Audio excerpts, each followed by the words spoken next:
Boa tarde a todos. Estamos aqui num programa do Circuito Rio Info, em que a gente vai conversar sobre o empreendedorismo no estado do Rio de Janeiro.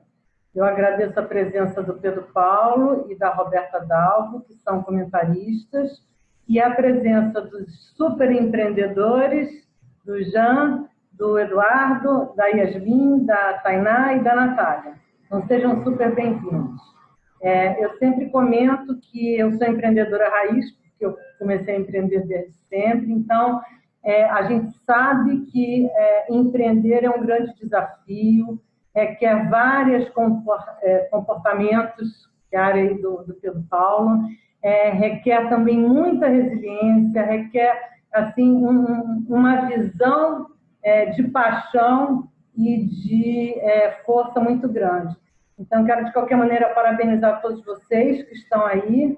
E sou Cláudio Wilson, sou a CEO da Biz Studio. A Biz Studio é uma empresa voltada para competitividade de negócios. Eu tenho um programa de aceleração, vamos colocar assim.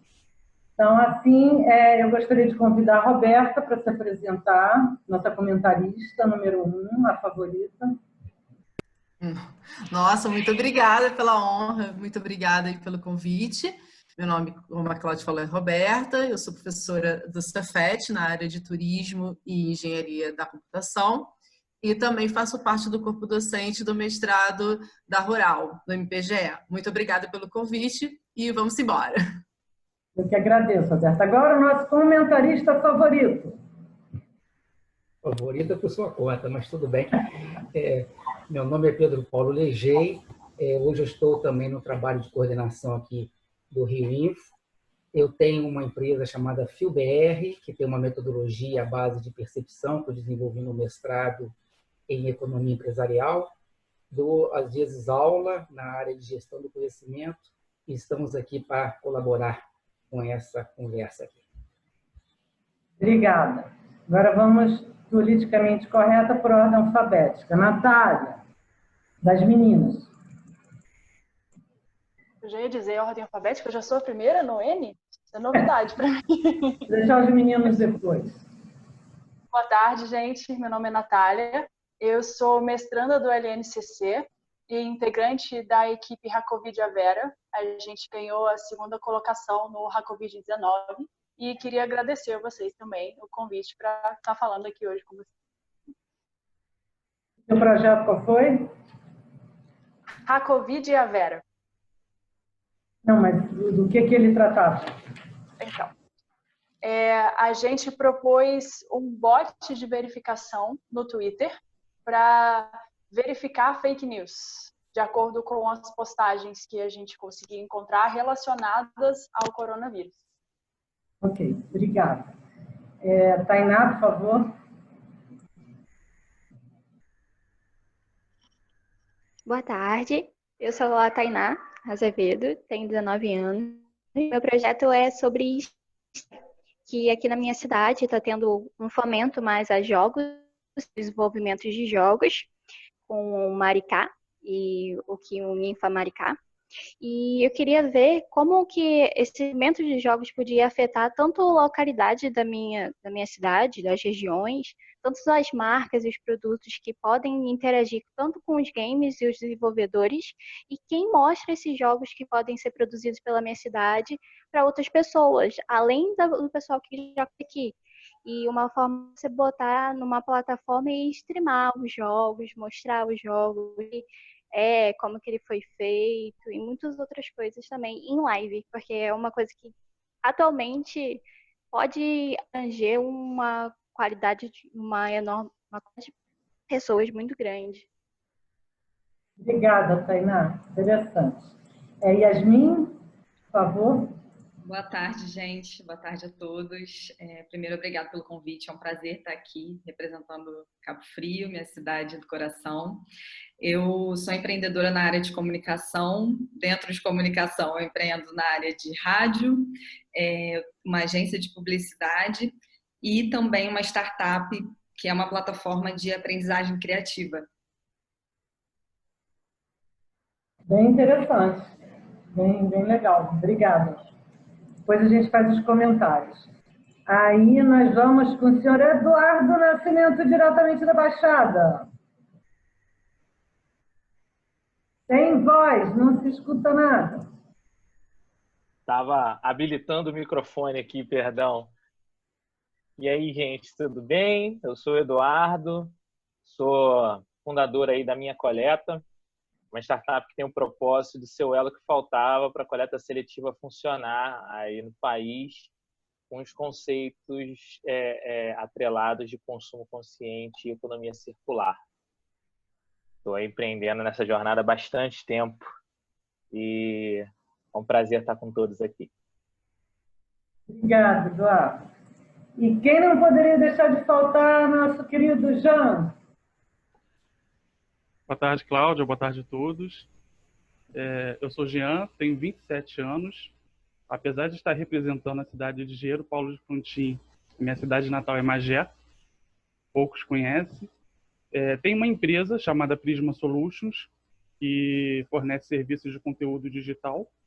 E sou diretor executivo da E à Distância, que é uma plataforma online que vem atendendo nesse momento de pandemia e fazendo várias parcerias com instituições e empresas presentes.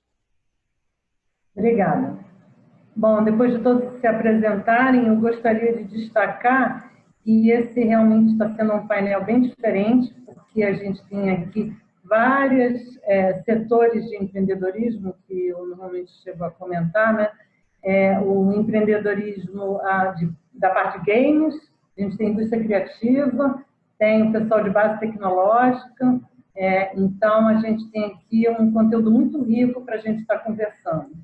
Eu gostaria de perguntar para a Tainá, vamos começar com ela, que é até um assunto que eu gosto muito, é a questão do games, que eu sei que o Jean lá também, Paulo de Fronten, deve ter alguma coisa para comentar.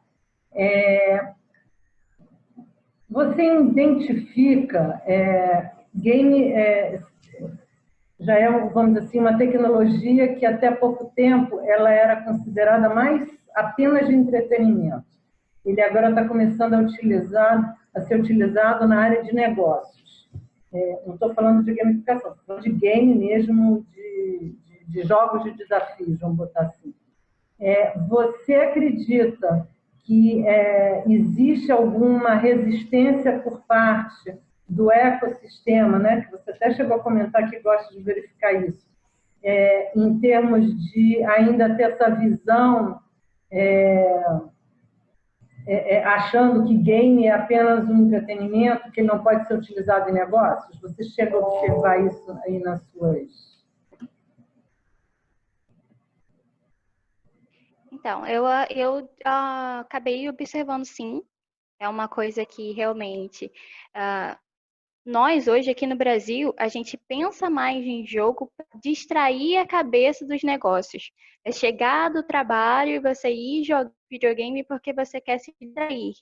Porém, o âmbito hoje, aqui no Brasil, dos jogos, é o fomento e a melhoria das pessoas que vendem mais e ganham mais com games.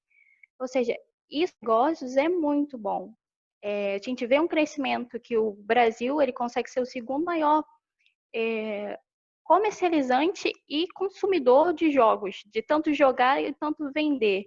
Então, assim, a cabeça das pessoas ainda é de entretenimento, o jogo só para entretenimento. Mas, você vê estudos, os jogos hoje nos negócios também vale a pena. Também é uma coisa que você pode pensar, é uma oportunidade a mais. Só que a gente precisa só quebrar essas barreiras que as pessoas têm.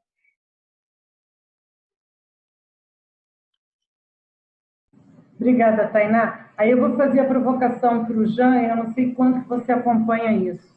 realmente já acompanho esse crescimento de polo de front-end, nessa visão do game, não só para entretenimento, como para negócios, como também, principalmente, inclusão social, tanto na parte vamos dizer assim, de pessoas que são de risco social, quanto pessoas que têm a questão de uma deficiência física. Eu tenho muita notícia que também é utilizado games muito para isso. Você tem como nos dar relatos o que tem afetado esse investimento de games na cidade ao redor?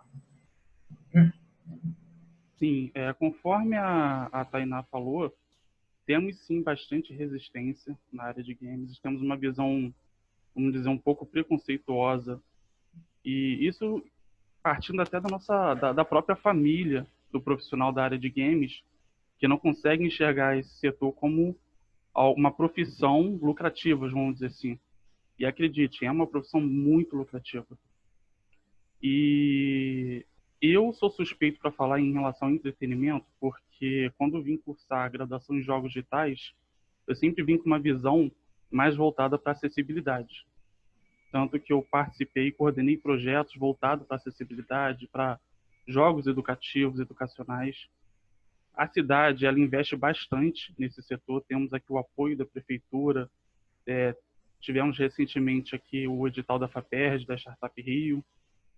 Então, está crescendo. Pelo menos aqui na cidade, a cultura de ver os jogos como profissão, como algo lucrativo, tem sido bem forte. Tanto pela parte dos alunos do Instituto, quanto pela parte da cidade em si. E eu acredito que a gente está indo num caminho interessante. Acho que, e um conselho que eu dou é mais pelo perfil do profissional da área de games.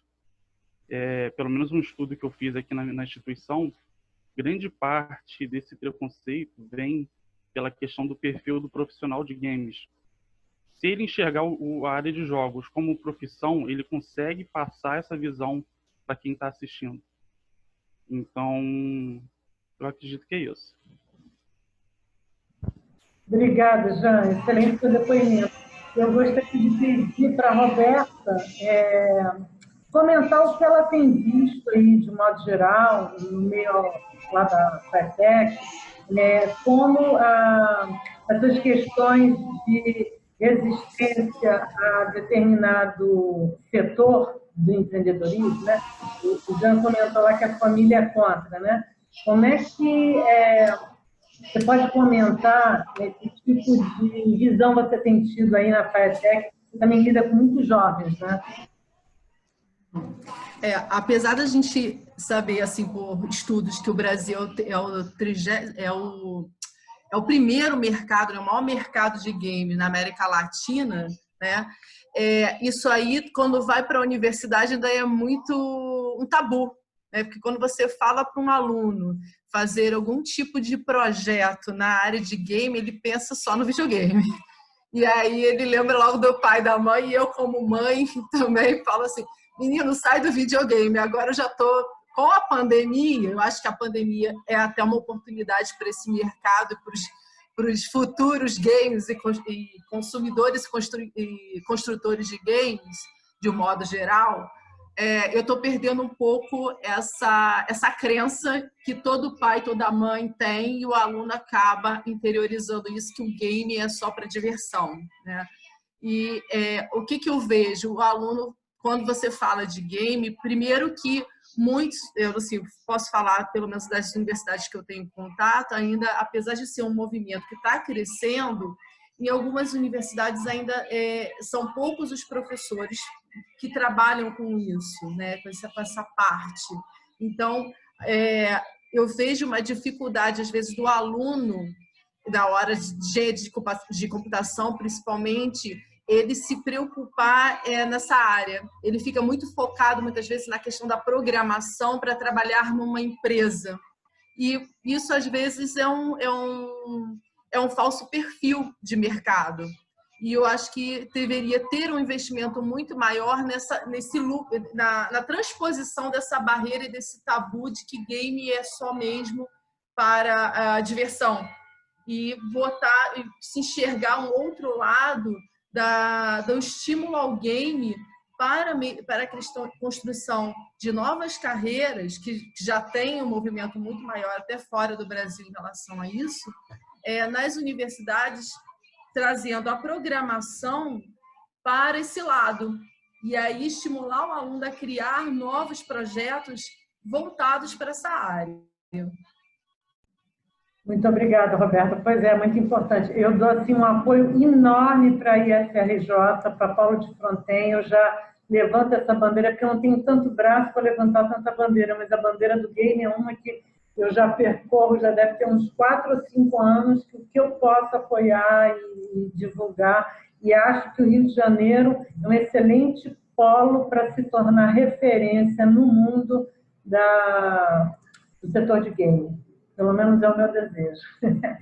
Pedro Paulo, e aí, o que você pode comentar para a gente em relação a essa questão de comportamento, né? Já que você é especialista.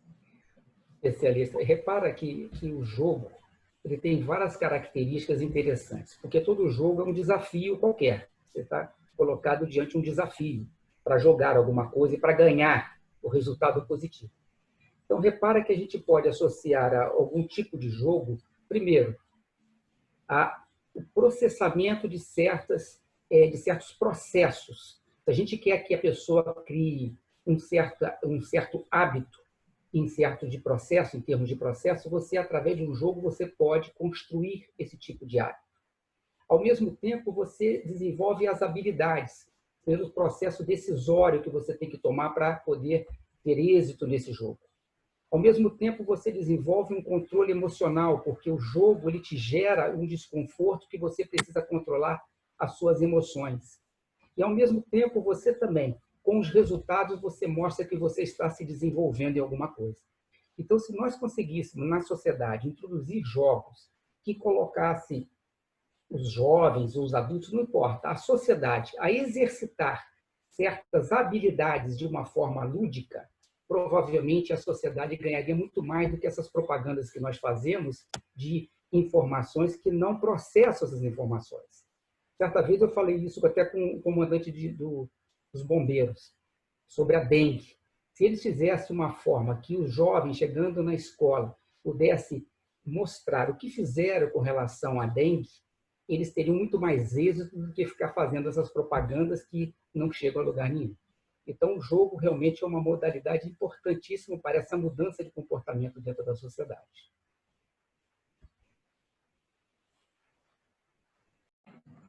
Obrigada, Pedro Paulo. Bem interessante seus comentários.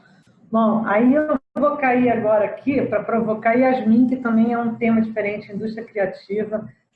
O pessoal da startup de base tecnológica, me perdoe, mas eu vou primeiro provocar aqui temas que não são tão explorados, né?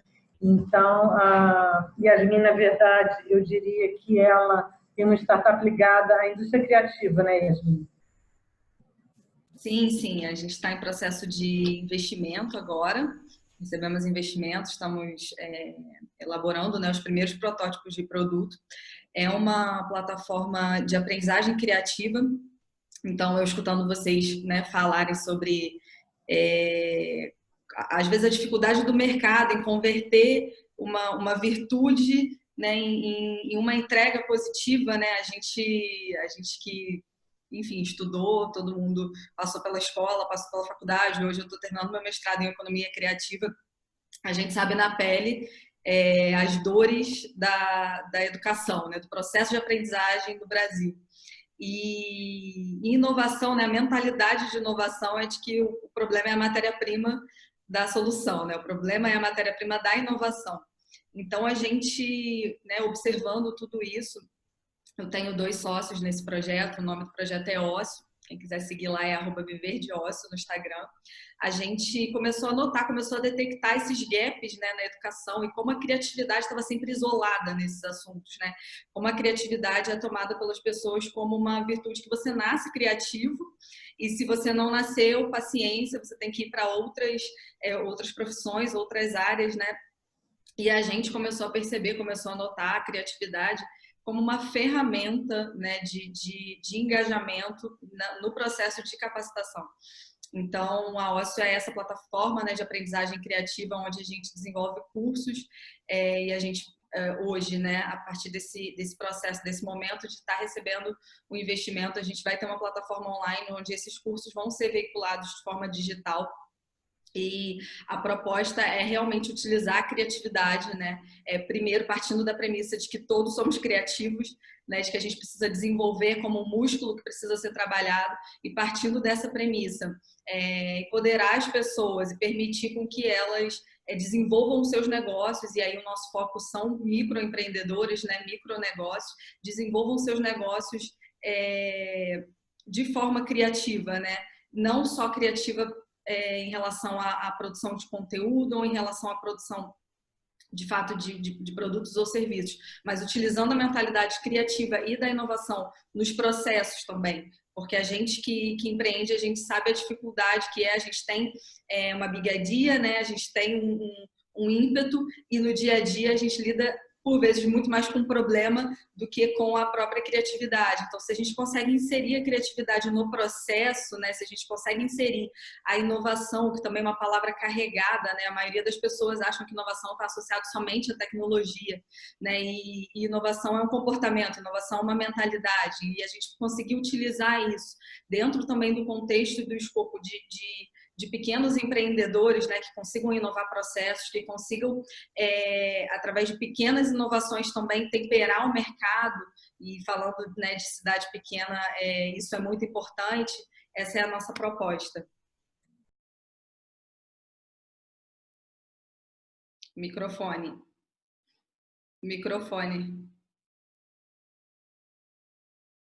Cláudia, o microfone está desligado. Obrigada, Yasmin, porque clicou 2 vezes. Obrigada, Yasmin. Depois eu vou te fazer algumas outras perguntas, porque você deixou um monte de bola quicando aí, que é bem interessante. Mas aí eu vou provocar, Roberto, uma coisa que você comentou muito, né? Que a gente vem da escola, e eu acho que a área de educação, a educação tradicional, ela sempre é muito limitante. O cenário que a gente vive agora foi excelente, porque as escolas tiveram, de certa forma, a área de educação teve que, de certa forma, se reinventar, se repensar, nem que seja momentaneamente, se adaptar, né? E aí eu queria perguntar, Roberta, como é que você vê essa questão da, vamos dizer assim, da sacudida do mindset da educação nesse período todo que a gente teve, e justamente o que a Yasmin comentou, né? Quanto que, de certa forma, o nosso modelo educacional limita a criatividade e a inovação. Podem até me matar, mas eu achei que foi excelente. Porque eu acho que eu tento ver a pandemia, tirando as mazelas que a gente está tendo, não tem jeito como a gente não pensar, como uma oportunidade, e foi uma oportunidade maravilhosa, nesse sentido do benefício de movimentar um pouco o pensar do aprendizado, dos pacotes que a gente entrega ao nosso aluno. Tanto do lado do professor, quanto do lado do próprio aluno e dos pais também. Dos pais no sentido de você falando numa educação mais a nível fundamental, de que se tem aquele discurso que a escola e o aluno, a escola e os pais são uma equipe, mas há muito tempo já não se praticava isso, quanto na área mesmo no nível de graduação, porque a gente tem um modelo ainda muito arcaico de quadro e professor de um lado e o aluno do outro. E quando a gente tenta fugir desse modelo, ainda não é bem aceito nem pelos outros professores, e às vezes causa estranheza até no próprio aluno. Então, com essa oportunidade que a gente teve imposta, né, pelo ambiente de um modo geral, nos trouxe a oportunidade de modificar esse processo de aprendizado, no sentido de tentar ser criativo, como a Yasmin coloca, transformando não só pensando a criatividade como a criação de coisas novas, mas muitas vezes fazendo até o uso de tecnologias antigas, como o rádio, para transformar esse novo ambiente educacional e levar a educação a mais lugares. Então, o pensar dessa indústria criativa, da criatividade de um modo geral, da inovação no sentido amplo da palavra, trouxe uma oportunidade da gente fazer a roda girar efetivamente, não desenhar uma nova roda, né? Porque, como a Yasmin botou, muitas vezes quando você fala em indústria criativa, as pessoas pensam que você vai nascer uma coisa mirabolante, a gente vai fazer Coca-Cola em pó, eu adoro esse exemplo, e não é. Às vezes, simples fato de você mudar só a temperatura da Coca-Cola ou colocar ela numa receita se torna uma coisa nova. E esse momento que nós estamos vivendo é a oportunidade para os empreendedores fazerem rodas girarem e, de repente, fazer até rodas de madeira girarem, as rodas que estavam esquecidas. Eu acho que esse é o nosso momento. Obrigada, Roberto. O Paulo levantou a mão aí. Você gostaria de fazer algum comentário? Também, para pegar algum gancho, a gente vive um momento que a palavra inovação realmente ela já está muito contaminada, porque as pessoas não entendem que é bem ser inovador. Então, ao mesmo tempo, a Yasmin falou que todos nós somos criativos, e todos nós somos criativos. Realmente, isso aí é do ser humano, né? Todos nós temos. Agora, é importante que, para você desenvolver uma criatividade, você tem que ter conteúdo. Como é que você vai criar coisas se você não tem nada dentro? Então, é complicado. Todos nós temos uma quantidade de coisas dentro, vamos dizer assim, que são os conhecimentos. Mas quanto maior o nosso conhecimento, melhor a capacidade de sermos criativos. Então, é muito importante a gente desenvolver uma habilidade de pensar. Tudo aquilo que se propõe a inovar tem que pensar em estimular as pessoas a pensarem nas coisas, a pensar. E pensar requer perceber as coisas. Então, às vezes, a gente cria uma tecnologia muito parruda que está muito à frente da nossa própria capacidade de pensar. A gente tem, assim, uma bazuca nas mãos para matar uma mosca, às vezes. Então, não resolve nada. A gente tem que ter capacidade de pensar as coisas. Estimular. Então, às vezes, a gente está pensando lá na frente, mas não está pensando no agora, que a gente precisa educar algumas coisas, estimular algumas coisas, medir. A gente, às vezes, esquece de fazer medições. Como é que nós estamos? Como é que nós melhoramos no outro dia? Então, essa falta de medição nos leva, às vezes, a uma falta de mira em algumas coisas. A gente não sabe para onde está indo. E a vida, é óbvio, que é um progresso constante. A gente vai progredir, que é inexorável, né? Mas é implacável isso. Isso é da vida. Agora, a gente poderia incrementar, otimizar muito mais esse processo se nós tivéssemos essa preocupação com certos detalhes no desenvolvimento da criatividade. Ela colocou também, a Yasmin colocou, que a gente fica muito mais com problemas, resolvendo problemas, do que pensando as coisas. É uma realidade também. Então, a gente tem que ter uma habilidade para resolver os problemas de forma mais rápida, para poder gastarmos o nosso tempo pensando as coisas. Obrigada, Pedro Paulo. Jean pediu a palavra. Obrigado, Cláudia.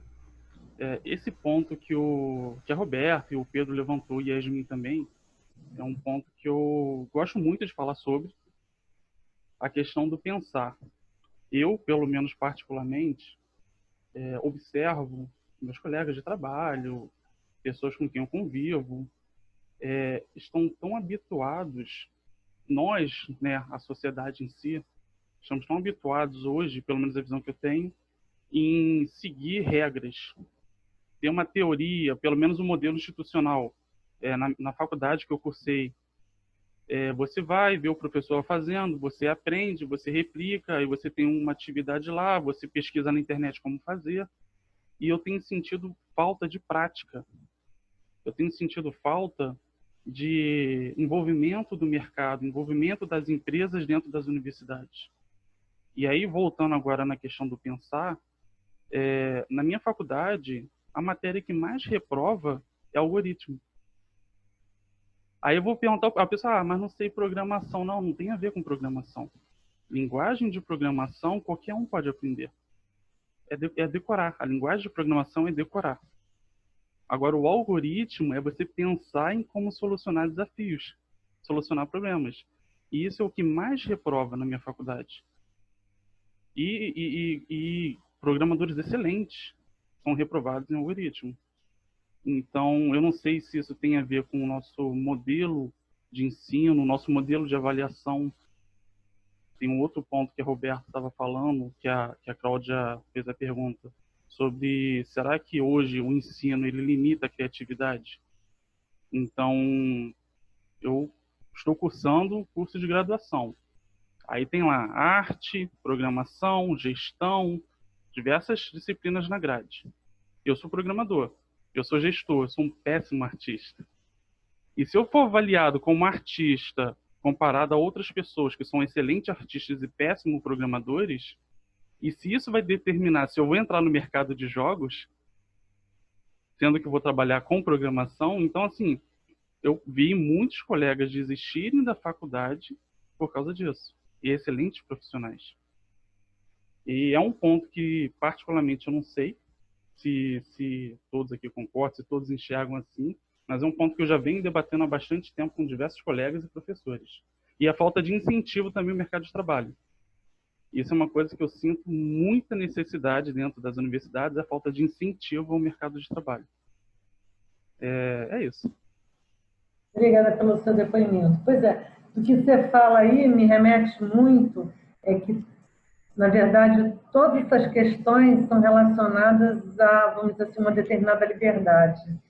E o que eu sinto é que, às vezes, fazer gestão de um volume muito grande de liberdade dá mais trabalho. Então, por exemplo, para uma universidade conseguir, vamos dizer assim, para um modelo acadêmico conseguir apoiar uma diversidade muito grande, né, em que eles vão ter muita liberdade de pensamento, de ação, fica mais difícil no modelo que a gente tem hoje.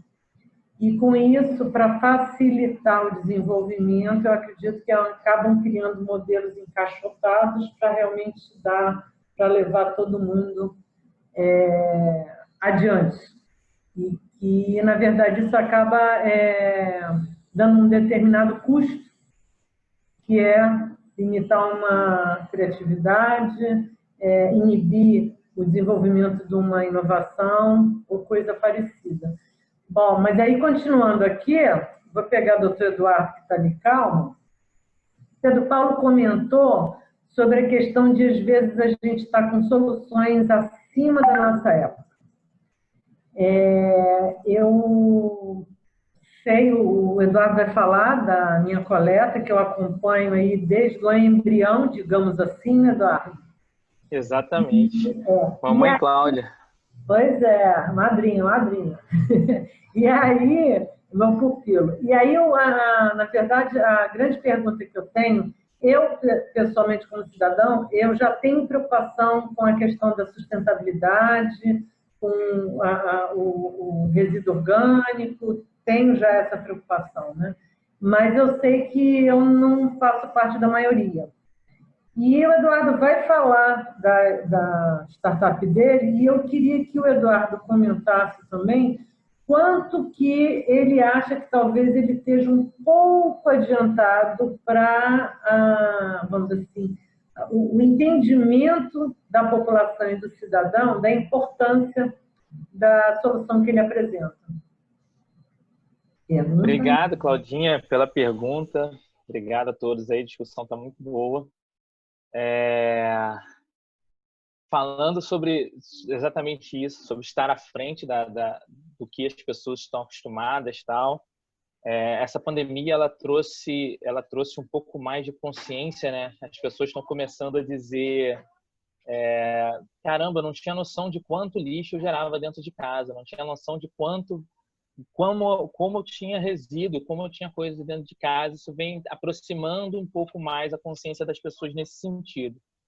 E quando a gente eu ia pedir primeiro para você explicar o que é, porque eu sei o que é, mas o resto do pessoal não sabe. Beleza, eu já estava respondendo a pergunta. Assim, mas Vamos lá. Primeiro, Então, primeiro eu vou falar o que é a minha coleta e... resolvida. Beleza.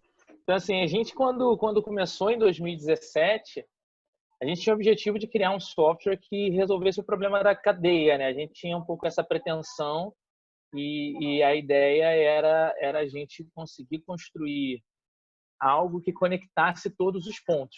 A gente entendeu que o problema da coleta seletiva, ele não estava só do gerador até a cooperativa, tal, ele estava na cadeia toda. Então, a gente tinha problemas na cadeia toda. Então, a gente criou uma plataforma onde a gente gera conscientização para os moradores, a gente tem toda uma estratégia de criar desafios e gamificações bonificadas com ranking, com selos e com desconto das próprias empresas.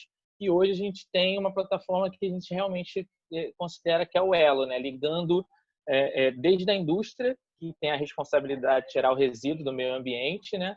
Que ela mesma coloca, até o gerador, que é quem está consumindo isso e acaba ficando com esse resíduo na mão e tem a responsabilidade do descarte de maneira correta. Então, a gente criou uma plataforma que integra tudo isso e funciona dentro de condomínios residenciais, que é onde a gente acumula o maior volume de resíduo, né? Dentro de casa.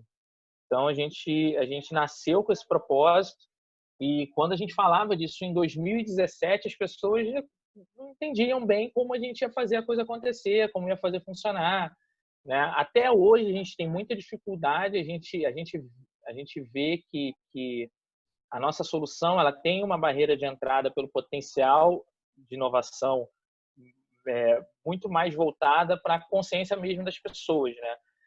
As pessoas, principalmente aqui no Rio de Janeiro, na capital, eles acham que vão conseguir ganhar muito dinheiro com lixo. Acreditam que o lixo, né, tinha aquela máxima de que o lixo vale ouro, e a gente tem a imprensa falando muito disso. E quando você vai ver a operação acontecendo, as cooperativas, às vezes, que precisam pagar esses condomínios, esses moradores, não tem dinheiro para consertar o caminhão. Então, a gente muda a cabeça das pessoas nesse sentido, conscientizando elas da responsabilidade delas e ela pode ganhar de outra forma com o resíduo. Então, a gente faz essa plataforma de ganho dentro do nosso negócio e faz com que as empresas, as indústrias que têm essa responsabilidade, que é que jogam embalagem no mercado, recompensem os moradores que estão cumprindo os nossos desafios, que estão fazendo a reciclagem.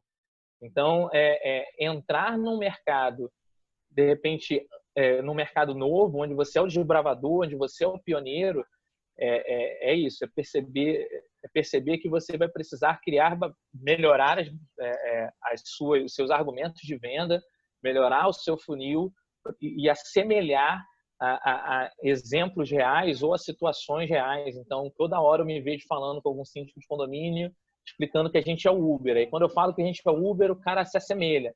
Hoje em dia, a gente não tem mais quase nada a ver com Uber, né? Como a gente tinha, de repente, no início do negócio. Mas quando eu falo que é o Uber, que é uma plataforma, aí o cara...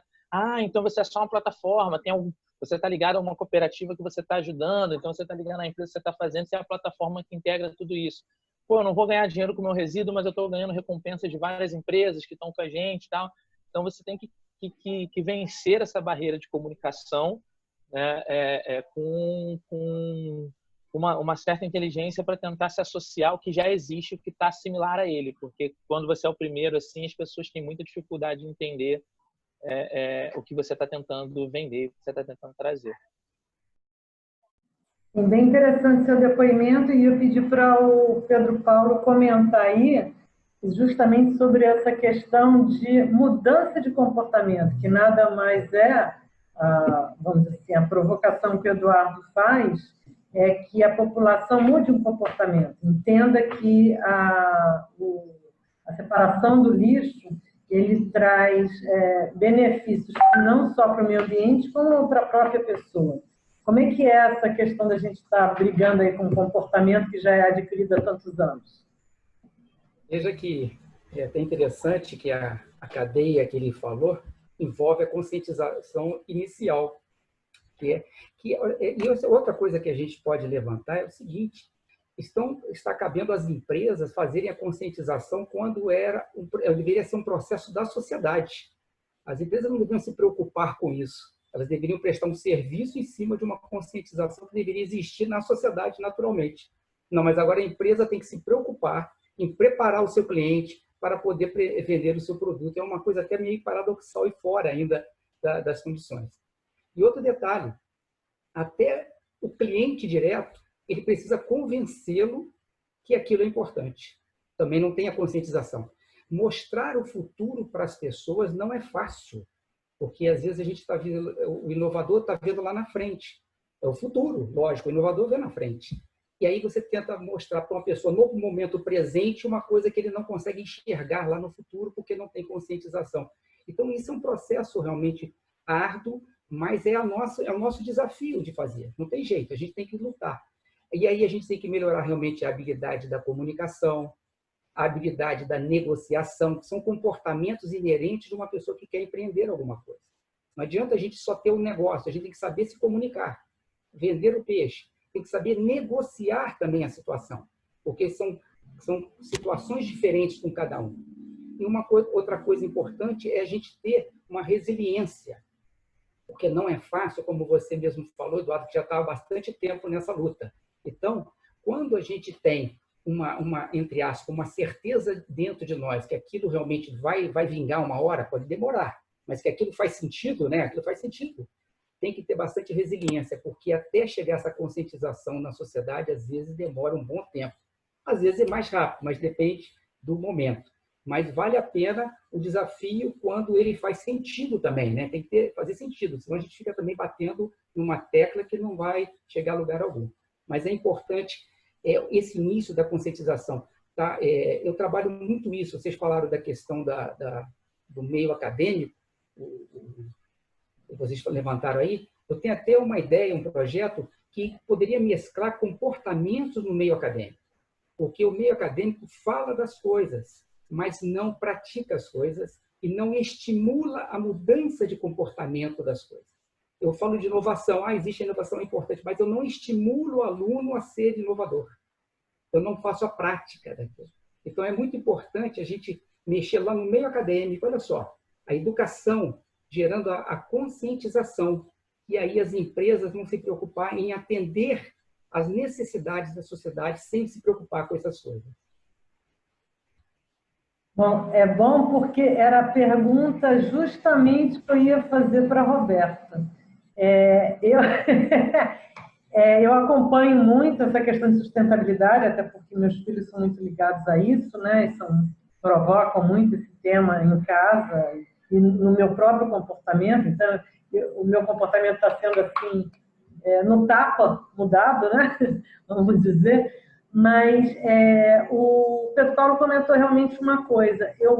Em função disso, eu verifico muito vamos dizer assim, a academia como um todo, aí desde o pessoal não sei como é que está chamando agora, mas sei lá, desde o jardim de infância até níveis de graduação e pós-graduação, várias cadeiras sobre isso, promoção desses temas, né, de sustentabilidade, de resíduo orgânico, mas realmente na prática, eu pessoalmente, pode ser que eu esteja errada, eu não vejo a universidade tão engajada, que foi o que o Pedro Paulo comentou, e eu gostaria que a Roberta desse aí uma réplica da provocação minha e do Pedro Paulo. Bem, nas universidades públicas e nos órgãos públicos de modo geral, a gente tem o decreto, né, que obriga o redirecionamento dos resíduos públicos, né, de modo geral. Quando a gente vai para a parte de ementa, né, de trabalhar esse conteúdo, você tem muito o trabalho, entre aspas, desse conteúdo, até por uma questão, me perdoem meus amigos da academia, mas uma questão muito mais de propaganda, né? Você, quando o MEC vai avaliar, sempre tem alguém que fala assim, o que vocês têm de inovador na ementa de vocês? Aí a pessoa fala, nós trabalhamos a parte da sustentabilidade, nós trabalhamos a questão de jogos, e o verde sempre é verde, né? Até mesmo na hora de ter etiqueta. A gente ainda se discute muito, tem muitos estudos na área de sustentabilidade, na área de direcionamento de resíduos, mas efetivamente a prática pressupõe ainda tem essa discussão ainda muito grande sobre a questão de mudança de comportamento. né? Se a gente não tiver essa conscientização que todos somos parte do elo e somos necessários dentro desse elo, não vai adiantar a academia colocar no programa dela, que deve-se que deve-se ter sustentabilidade, sair de um conceito de triple hélice para 4 hélices, 5 hélices, que não vai adiantar nada. E é o que o Eduardo colocou muito bem, e o professor, e o Pedro Paulo, professor mania de acadêmico, e o professor Pedro Paulo expôs também. É uma questão de mudança de comportamento. Nós temos que pensar que só temos uma Terra, não adianta ter vários estudos que precisamos de 1,5 Terra a cada um ano, que só temos uma.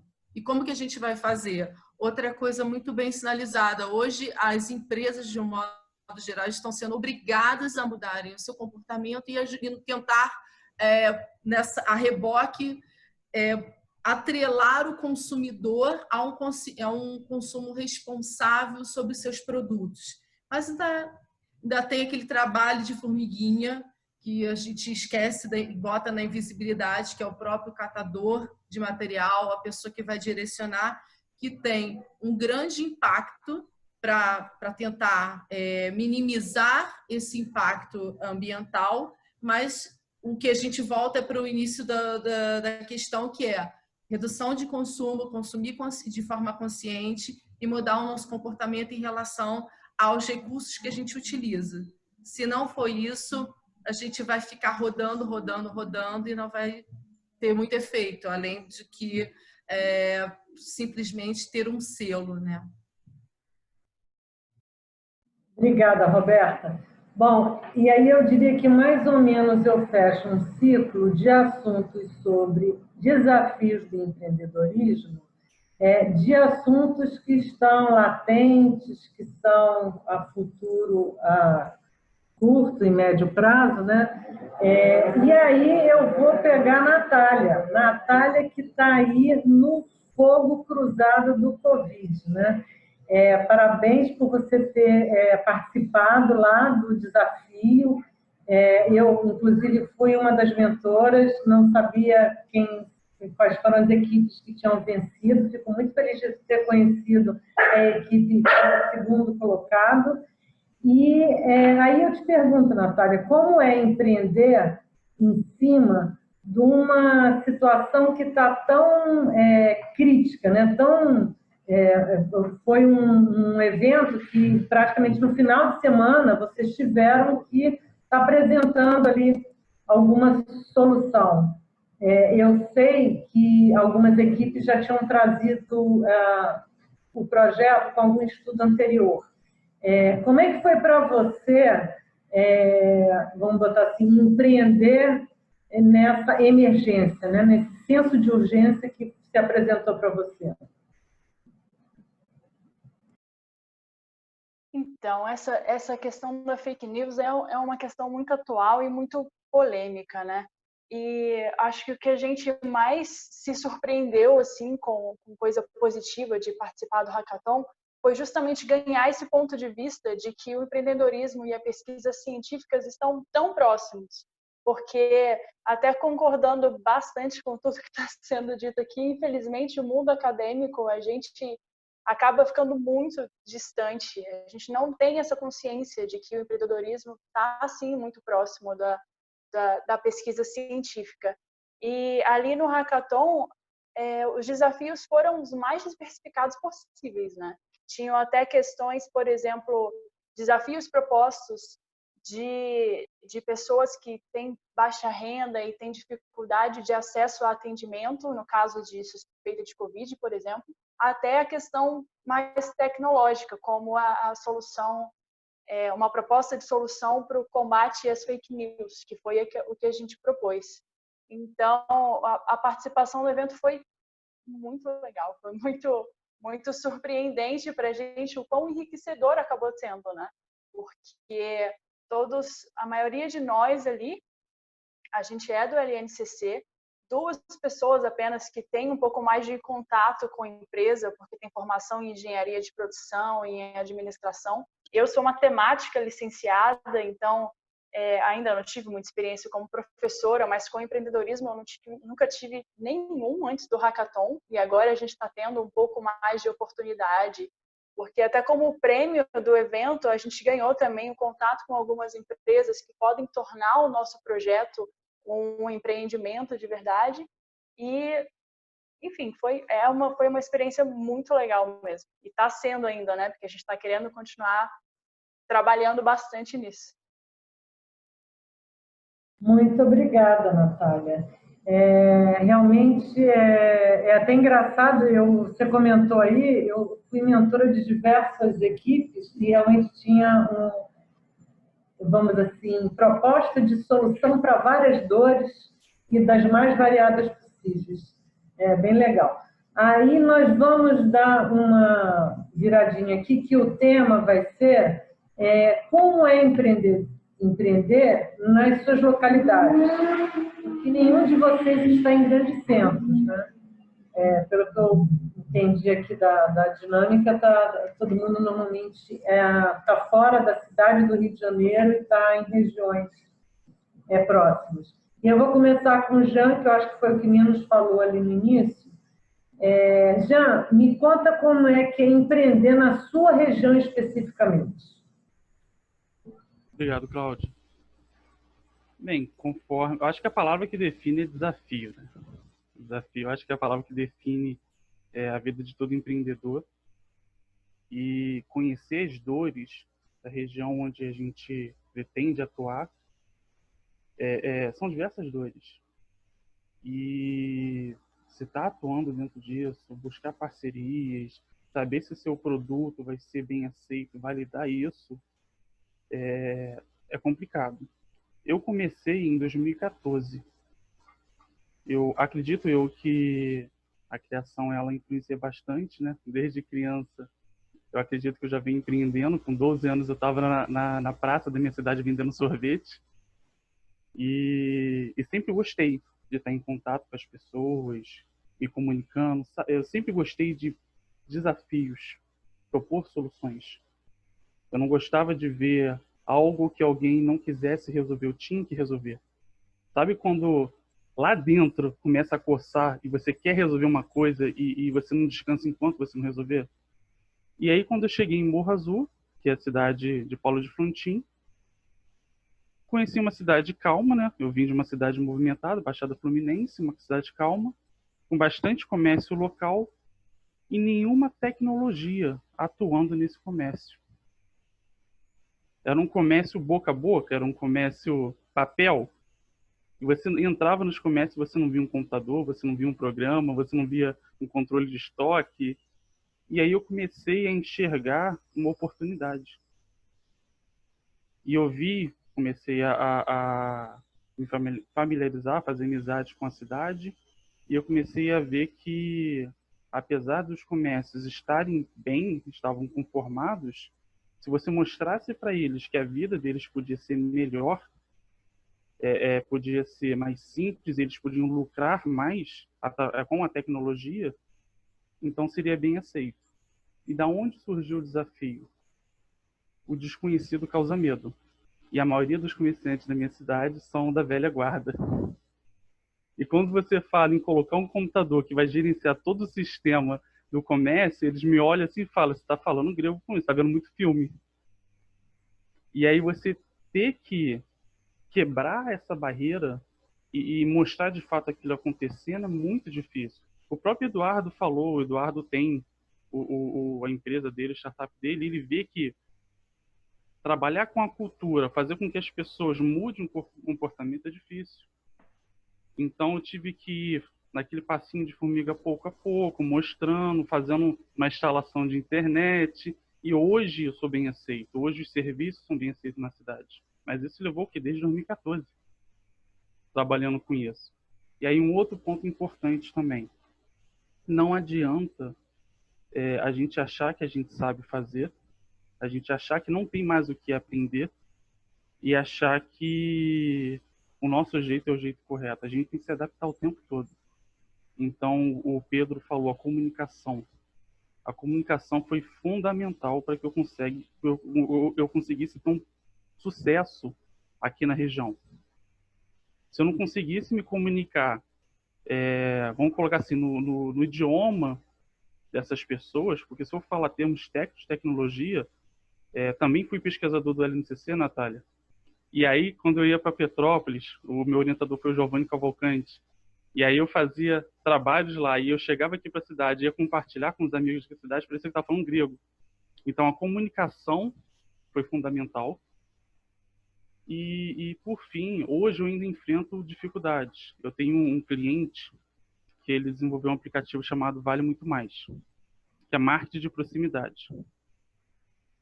E esse aplicativo, ele faz com que todos os comerciantes consigam aumentar a venda significativamente.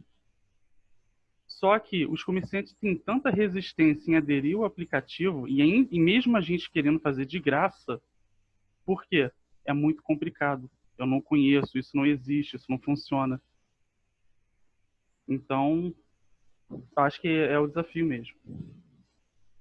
Obrigada, Jean. Dentro da sua fala, tem uma questão que eu falo muito, está todo mundo empolgado aí, que a pandemia acabou levando o pessoal para o meio digital. Na verdade, o que eu digo é que as pessoas foram empurradas para o meio digital, mas elas não sabem se vão continuar, se vão voltar. E tudo isso porque é uma questão cultural. Eu outro dia estava conversando até com o Pedro Paulo sobre isso, sobre todo mundo fala, transformação digital. Antes da transformação digital tem que ter a transformação cultural, que é o que eu digo, você tem que mudar sua mente de tal maneira que você vai acordar e vai falar o seguinte mantra: o que eu vou automatizar hoje? No dia que você estiver desse jeito, você realmente está preparado para a transformação digital como um todo. Então, é realmente uma questão cultural. Se a gente enfrenta isso nas grandes cidades, Rio, São Paulo, Belo Horizonte, imagino você na sua cidade, que também deve ter uma resistência menor. E aí eu queria que o Pedro Paulo comentasse aí sobre comportamento cultural. Só pegando um gancho aqui no que a Natália falou, olha só, ela trabalha com a questão das fake news. Mudar comportamento, você tem que jogar informação e ter a habilidade de fazer com que as pessoas processem essa informação. A gente só muda comportamento se a gente adquirir um conhecimento sobre alguma coisa, senão a gente não muda. As resistências que nós temos é porque a gente não conhece, é o desconhecido, por isso que eu não vou adotar uma coisa que eu não conheço. Não sou doido. Mas a partir do momento que eu estimulo a pessoa a pensar alguma coisa, vagarosamente, ele vai mudando a forma de pensar dele, e aí ele adquire um certo tipo de conhecimento e ele adquire uma necessidade de mudança. A Natália trabalha com a questão das fake news. Repare que, ao mesmo tempo que nós temos uma grande dificuldade de ajudar com que as pessoas tomem consciência de alguma coisa correta, existem aqueles que jogam informações incorretas para estimular um comportamento contrário. Então, a própria sociedade, ela também fica se digladiando internamente. Pessoas que fazem força ao contrário da mudança e outros fazendo força para mudar. É óbvio que no tempo as coisas mudam mesmo, mas é árduo essa luta. Então, mudar uma sociedade não é simples, é óbvio que é uma cultura que existe. Nós somos presos dentro de uma cultura que, sem que a gente perceba, a gente age conforme todo mundo está agindo. E às vezes a gente começa a querer mudar. E aí as pessoas olham para a gente, está mudando, mas é uma doideira mesmo. Mas cabe a nós não tentar convencer os outros, porque ninguém consegue convencer ninguém. E sim estimular as pessoas a pensar um pouquinho, aos poucos, diferente. Então, se vocês têm um aplicativo que é complicado para esse tipo de pessoas, vocês não devem chegar lá e mostrar um aplicativo, eles vão ficar doidos, eles não vão entender nada. Mas se você perguntar coisas para ele, o que vocês acham sobre isso? O que vocês pensam sobre isso? Aos poucos vai desconstruindo a cabeça da pessoa que está toda armada por natureza, e aí você vai introduzindo uma coisa diferente.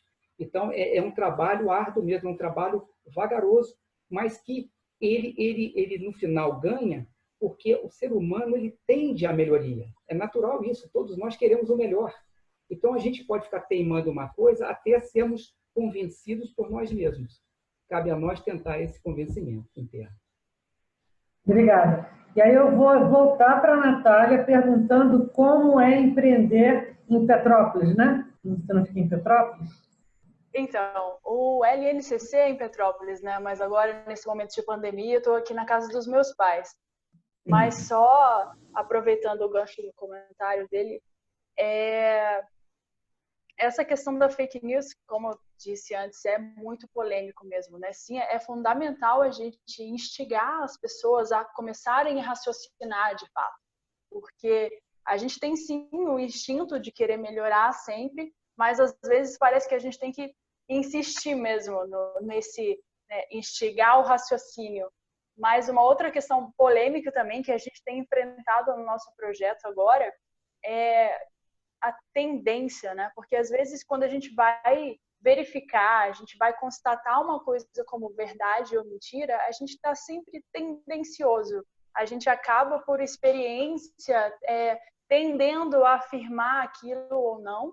E só falando um pouco do projeto também, o que a gente quer tentar fazer é trazer mais uma visão acadêmica. A gente, por exemplo, nessa proposta da Vera, o que a gente quer é classificar ali um post no Twitter, conseguir pegar ali uns termos e procurar trabalhos científicos de instituições renomadas, de sites que sejam bem conceituados, associar o post e dizer, olha, aqui tem algo que pode comprovar isso que você está afirmando. Ou simplesmente dizer que não encontrei nada. É melhor você verificar, isso talvez pode ser uma notícia equivocada.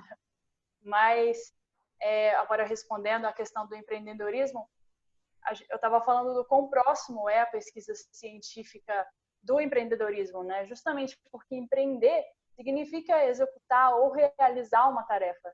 E toda a área de pesquisa científica, ela está sempre buscando por métodos, soluções ou tecnologias que vão resolver problemas reais, né? Então, acho que aí está a proximidade dessas duas questões. Entendi. Obrigada. Tainá, me conta aí como é que é empreender na sua região. Bom, aqui na minha cidade foi mais fácil de eu conseguir empreender, porque eu desde pequena a gente sempre brinquei muito, sempre fui uma criança muito criativa. E eu tive a oportunidade de, na infância até o ensino médio, ter professores que estimulassem a minha criatividade em alguma brincadeira. E eu, sendo consumidora de muitos jogos, muitas brincadeiras, já no ensino médio eu ver jogos online, jogar jogos online, e tive a oportunidade de participar do projeto de gamificação dentro do Instituto Federal, que é onde eu fiz o meu ensino médio. E do meu ensino médio com o projeto de gamificação, a minha orientadora do projeto me deu uma ideia, vamos participar de um projeto que está tendo aqui da prefeitura sobre jovens pesquisadores. Um projeto, um artigo científico publicado pela prefeitura sobre como o Maricá podia se tornar uma cidade ambiente a desastres. E nessa parte do artigo científico, eu citei a internet das coisas. E posteriormente, acabou tendo um evento na cidade sobre TI e games, onde as pessoas de escola pública desenvolviam jogos. E eu falei assim, poxa, eu sempre fui uma pessoa que ficava observando muito, jogava, olhava. Como eu podia ser arte agora? Como eu posso ser arte? Aí eu fui com essa mesma orientadora e falei assim, poxa, a gente pode fazer uma parceria com a prefeitura, mostrar que a gente está desenvolvendo jogos. Como que a gente mostra isso? A partir do streaming, a partir de... Como que eu vou fazer isso, então? Eu vou fazer uma parceria com a prefeitura, eu vou falar, esse é meu projeto. Tem um projeto aqui de mostrar os jogos que a gente está desenvolvendo tanto para a cidade quanto para outras pessoas, outras regiões do Brasil. E o que eu faço isso? Poxa, o streamer precisa de um cenário, uma empresa de decoração dentro da cidade que pode me fornecer um cenário legal de games. As empresas dentro da cidade que vendem jogos, que já tem jogos produzidos de outras empresas até, como que eu posso mostrar isso? Essa é da minha cidade, sabe? Tem desconto aqui para você comprar mais jogos se você quiser. Ou uma roupa que eu estou vestindo, por exemplo. Esse vestido aqui, foi uma parceria paga por uma cidade, um negócio dentro da minha cidade. É bem interessante. Pelo que eu entendi da sua declaração, a própria universidade, a própria prefeitura incentivaram você e apoiaram você nos seus projetos empreendedores, né? É bem interessante isso. Não é todo lugar que a gente encontra esse tipo de apoio e colaborativismo. Yasmin, me conta aí você, como é que é empreender na sua cidade? Então, é um misto de desafio e oportunidade, né? Falando especificamente da minha agência, né? A gente, no início, foi muito desestimulado pelo mercado daqui, né? Fomos por acreditar que as pessoas não entenderiam, e de fato na época elas não entendiam, né, a importância de mídia social, a importância de se ter uma boa marca, a própria confusão do mercado, né, o mercado confundia agência de publicidade com gráfica, para vocês terem uma ideia da confusão, né, que uma atividade criativa causa na cabeça das pessoas que não são desse meio, né? E de início a gente começou a gente sempre teve um escopo digital, né, de trabalhar de forma remota, então de início a gente começou a apostar em Rio, São Paulo, a gente começou a achar clientes que falavam mais a nossa língua fora, por acreditar que o mercado daqui não seria, né, um bom mercado. A gente já tinha tentado algumas vezes e eu acho que esse era o desafio, né? E a oportunidade, né, assim, o desafio é você não se deixar ser regulado pelo mercado, porque senão a gente, né, guarda as nossas coisas e desiste. Mas a oportunidade é justamente você educar o mercado, né? Então, hoje, 5 anos depois, né, nós somos a única agência de design thinking da cidade, né? A gente trabalha metodologias de design para produzir marcas, né, para produzir a nossa frente maior é branding, e aí a gente, né, vai trabalhando um misto de estratégia com tentativa, a gente consegue um bom cliente que entende a nossa língua.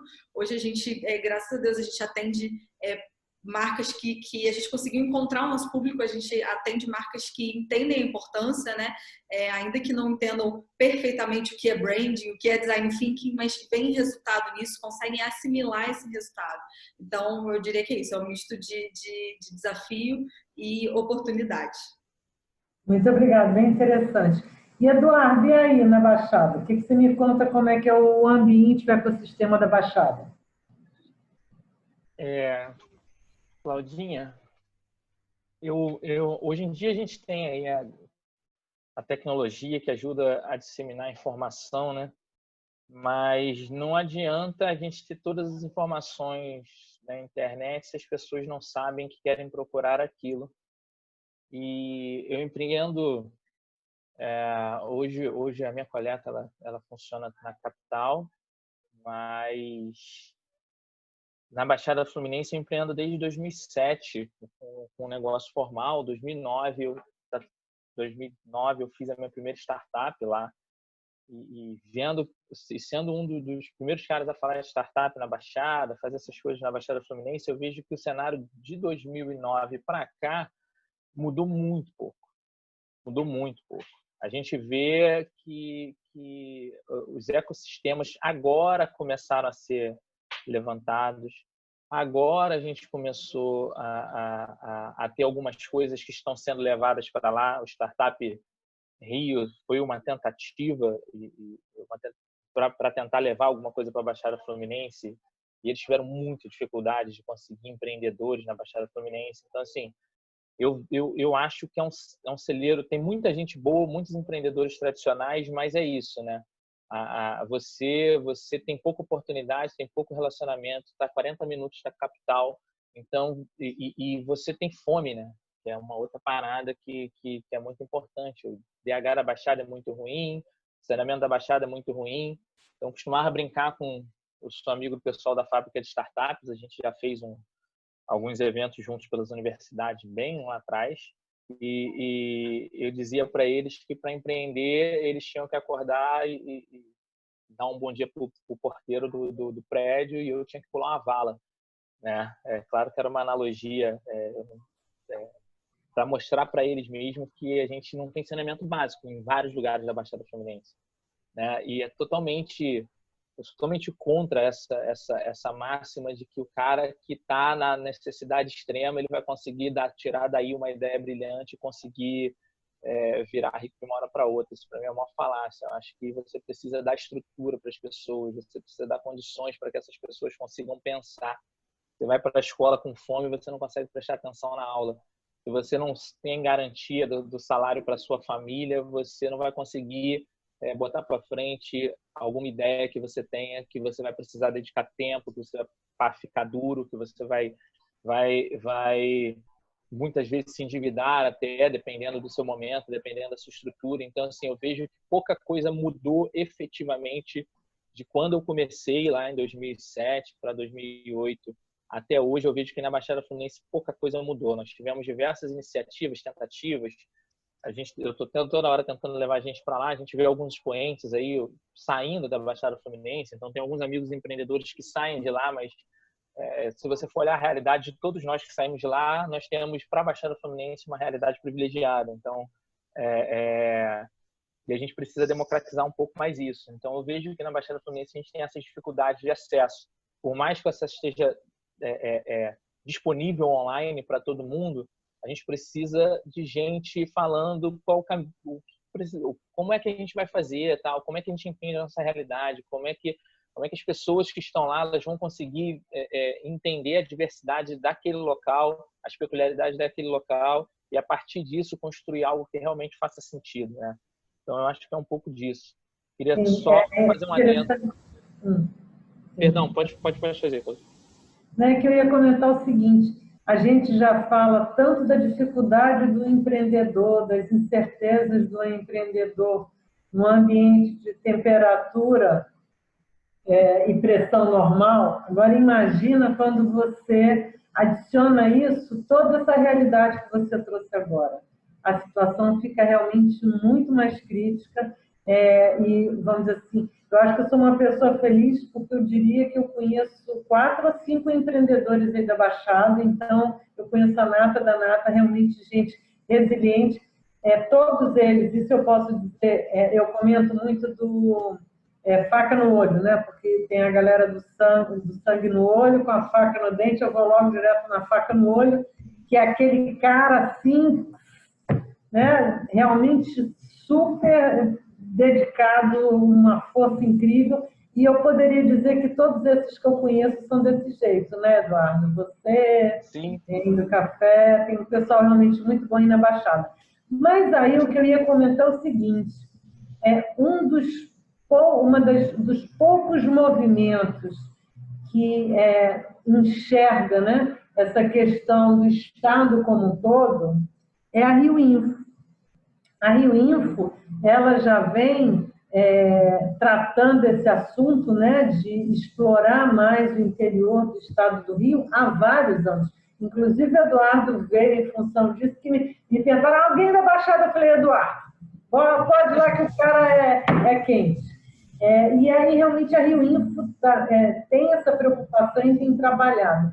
O Rio Info do ano passado, a gente fez o circuito, eu acho que foram, se não me engano, 15 cidades, depois a gente vai confirmar, e a preocupação que a gente teve no Salão de Inovação foi justamente uma alteração, porque o Salão de Inovação normalmente é uma competição de startups em que sempre, eu diria, que premiavam as startups que estavam com uma maturidade maior. E ano passado a gente voltou, eu acho que é uma ideia antiga e que eu sou muito defensora dessa ideia, dar oportunidade para todo tipo de maturidade, permitir. Então, nós tivemos lá o ambiente do pessoal stage, que é ideação, a gente teve a oportunidade. Pode falar, Eduardo. Bora. Levantei a mão para quando você terminasse, eu queria só complementar o seu comentário. Pode continuar. E aí a gente também teve esse olhar, a gente faz esse circuito Rio Info, a gente vai nas localidades e promove inovação, apresenta a importância deles apresentarem projetos de inovação, que eles tragam para o evento que ocorre no Rio de Janeiro, presencial. Esse ano não vai ser possível, mas porque quando a gente começa a ver, tem vários projetos que não deixam a desejar em nada, em várias coisas. Gente, eu devia ter arrumado esse assunto antes, porque agora está todo mundo levantando a mão, está todo mundo quietinho. Vou deixar essa história. Vamos começar com o Eduardo, depois Roberto, e aí quem quiser comentar, eu... Beleza. Não, eu queria dizer que a Rio Info ela tem um papel importante demais no estado. Assim, minha conexão na Rio Info começou por você e depois eu e Doá ficamos bons amigos. A gente... Você foi a madrinha e para mim era muito importante, cara, porque o primeiro hackathon que eu participei foi no Rio, o primeiro concurso de empreendedorismo, o primeiro programa de aceleração lá em 2012, Iniciativa Jovem Shell, foi no Rio de Janeiro. E eu lembro que eu passava um perrengue bem complexo, bem complicado, até de grana mesmo naquela época, e falava assim, cara, por que essa parada não tem na Baixada, cara, que eu possa ir de bicicleta, irmão, tem que pegar esse trem lotado aqui, ferrado. E quando a gente, quando vocês me fizeram a proposta de tipo, vamos fazer um hackathon em Duque de Caxias, e depois vamos fazer um evento em Nilópolis, e depois vamos lá em Petrópolis fazer... Cara, isso para mim foi lindo, foi fantástico, porque é isso, a informação é excludente. E quando você... ela é excludente porque assim, nem todo mundo tem chance de ter acesso a essa informação. Então, quando você sai do pedestal, uma instituição como a Rio Info entende que ela precisa levar tudo isso que ela está construindo para os lugares de menor acesso, você dá oportunidade de pessoas que, de repente, nunca teriam brilho no olho, nunca teriam visto, mas são muito talentosas e não tiveram a oportunidade de descobrir seu talento. E aí elas começam a se desenvolver a partir disso. Então, o Circuito Rio Info de Interiores é um circuito que eu sou apaixonado. Sempre que eu posso, eu tento estar junto, eu tento estar perto, porque o que vocês estão fazendo, o que eu tive a oportunidade de fazer junto com vocês, para mim é incrível, é muito recompensador e faz parte do meu propósito, que é poder levar para a Baixada Fluminense esses acessos, esses programas, essas ações que são importantes para a gente poder descobrir os talentos, porque lá na Baixada tem muita gente boa, com faca no olho, como você disse. É isso, obrigado. Muito obrigada. Eu só quero fazer uma ressalva que você falou aí do pedestal. A Rio Info não tem pedestal, não. A Rio Info é todo mundo igual, vamos... É isso. Vamos aí na força, não? E não tem. Exatamente. O empreendedorismo aí no Estado, vamos apoiar ideias maravilhosas que tem. Até esse programa aqui, a gente está resgatando gente de diversas cidades justamente para isso, né?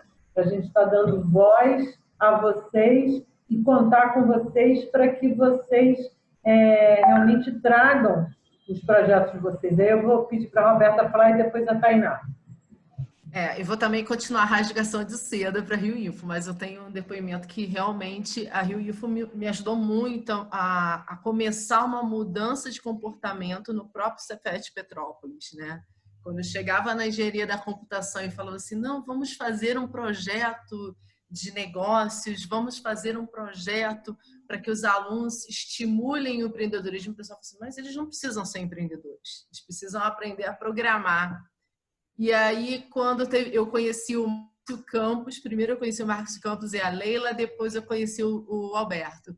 E eu recebi um e-mail falando que ia ter Rio Info, que eu nem sabia que era Rio Info. Primeiro eu só achei que Rio Info só falava de informática. Eu falei, vou levar os alunos de engenharia da computação e vou enfiar os alunos de turismo também, porque de repente eles aprendem alguma coisa. E aí, quando eu fui pedir para eles não irem à aula para poder ir ao evento, me falaram assim, mas como que eles vão com um passeio? Como que eles vão faltar aula? Eu falei assim, não, mas deixa, por favor, que eles vão oxigenar, ter troca de ideia com outras pessoas. E aí, os alunos, quando voltaram, falaram assim, professora, a gente nunca tinha visto um negócio desse. A gente não sabia que empreender era isso. Para a gente empreender era ter um pai que tivesse uma empresa e a empresa passasse para a gente. E isso não só alunos de Petrópolis em si, né? No nosso caso, lá daqui do Cefet, você tem aluno da Baixada, aluno da cidade do Rio mesmo e alunos de Petrópolis, é uma mistureba. E aquilo me deixou, assim, estarrecida, porque eu falei assim, gente, como que em pleno século XXI, nessa era de informação, o aluno ainda tem essa visão tão tacanha sobre o que é empreender? E aí, de 2017 para cá, eu comecei a ter força dos próprios professores, que hoje já tem até concorrência, para você ter uma noção. É uma briga que todo mundo quer. Então, o aluno... Hoje a gente tem uma disciplina, tanto no turismo quanto na engenharia, que eu dou na administração, que começou desacreditada, como sendo uma coisa que não queria dar aula, porque eu pegava os alunos um dia e falava, vamos falar sobre negócios, falar sobre empreendimentos, falar sobre projeto. E hoje eu já tenho professores que começaram a estruturar melhor isso comigo, que já tem até a ideia de se fazer uma empresa júnior aqui em Petrópolis, né? Dentro do Cefet. Isso tudo começou com um e-mail da Rio Info. Por isso eu tô falando que é rasgar seda, mas assim, eu sou imensamente grata ao Márcio, à Leila e ao Alberto, que foram os três que começaram a dar força para o Cefet de Petrópolis, a unidade de Petrópolis, entrar nesse burburinho da gente começar a pensar diferente, né? E eles trouxeram muito para a cidade esse novo pensamento, né? Não tão novo, que a gente sabe que não é tão novo assim, mas essa mudança de comportamento. E, assim, usando as palavras do Eduardo, é muito difícil, porque muitos dos nossos alunos, apesar de estar numa universidade pública, eles ainda têm esse mesmo perfil, né? Como que eu vou fazer para empreender? Como que eu vou fazer para começar a construir conhecimento se eu tenho que trabalhar muitas vezes ou venho para a faculdade muitas vezes pensando como que eu vou fazer para manter esse transporte de ida e volta, né? Mas, assim, temos esperança. Eu, pelo menos, sou super animada. Conheci o Eduardo também numa edição, então depois que ele contou do trabalho dele, que eu sou apaixonada por sustentabilidade, eu falei, gente, vamos botar para frente. E os alunos ficaram muito animados com isso. Tanto é que hoje os alunos, quando entram calouros, mesmo não sabendo quem sou eu, já falam assim, você é aquela professora que faz aqueles projetos? Aí eu falei, sou eu. Mas, assim, é uma grande oportunidade, de modo geral, é uma grande oportunidade para a gente mudar o nosso comportamento e, principalmente, tirar essa visão que a gente tem que inovação é simplesmente você ter só a tecnologia em si, a máquina. E, na realidade, inovação é uma mudança de comportamento, é a criação de conhecimento e o simples fato de pegar uma ideia simples e fazer ela funcionar, né?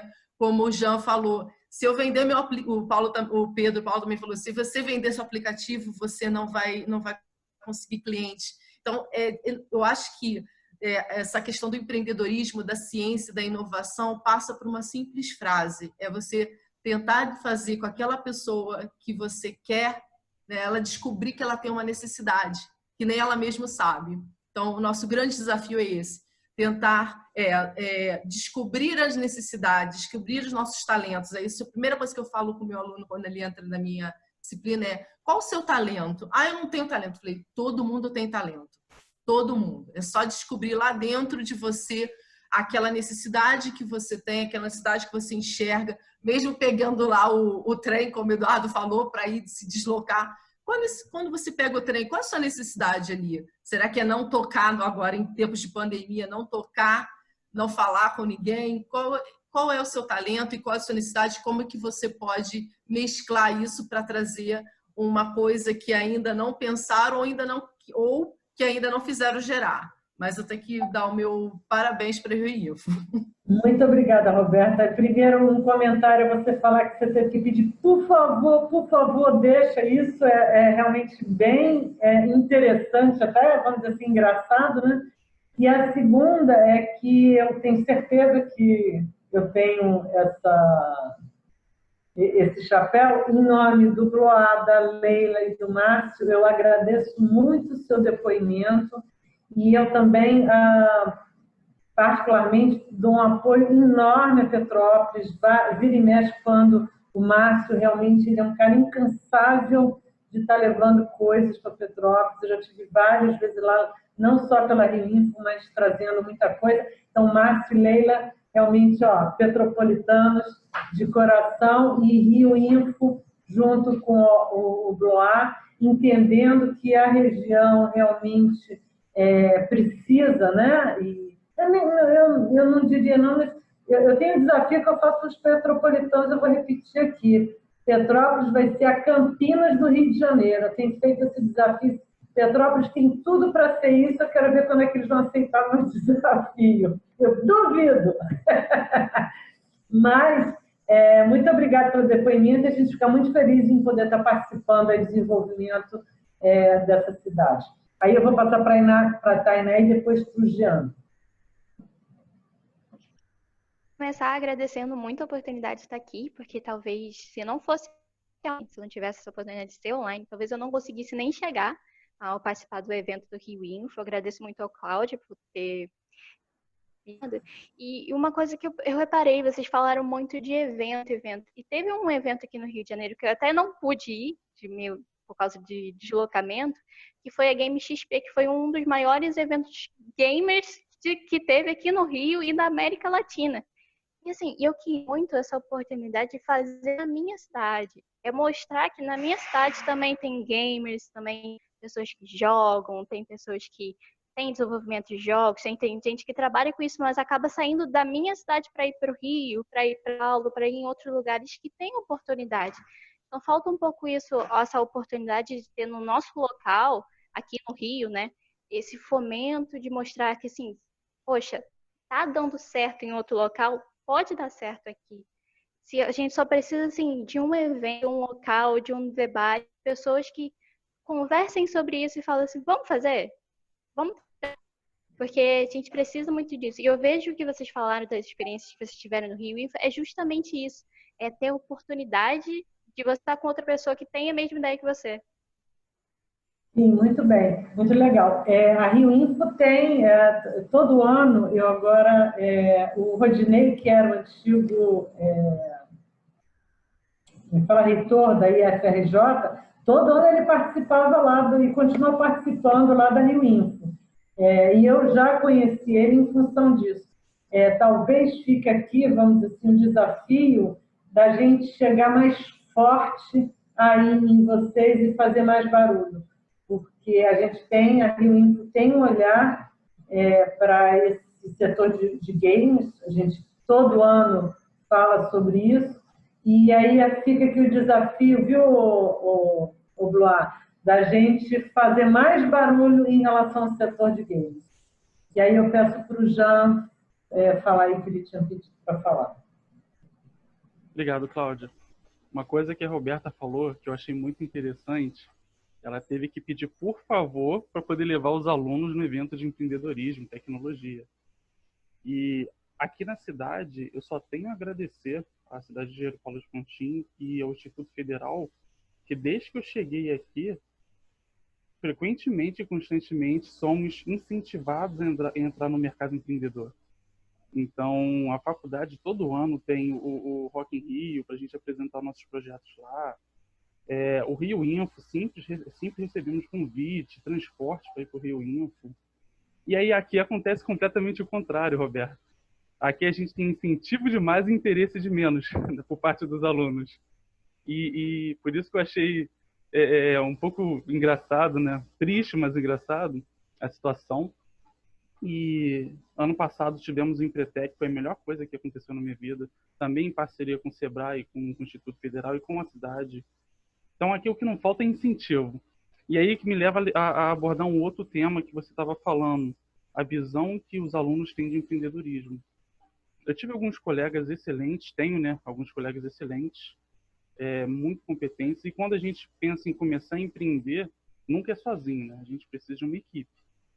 Quase sempre, vamos dizer assim, a gente precisa de uma equipe, e aí que vem a dificuldade, arranjar essa equipe.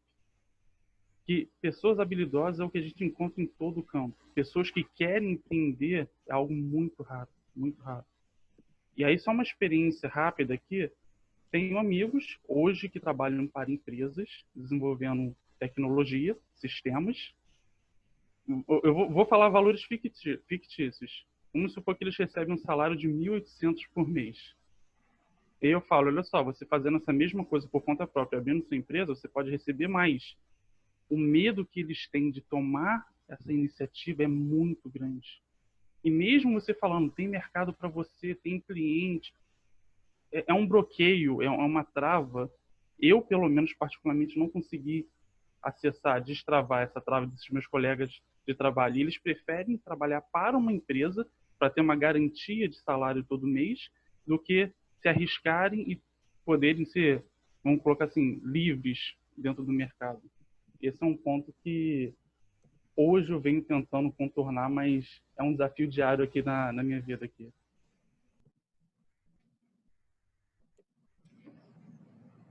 Por favor, Pedro Paulo, vamos embora. Por muitas coisas boas que vocês colocaram. Deixa eu só fazer uns toques que eu acho interessantes. Eu também tenho uma experiência aqui em Niterói, moro em Niterói, numa escola que eu faço um projeto há alguns anos, praticamente como se fosse voluntário, porque quase não recebo nada.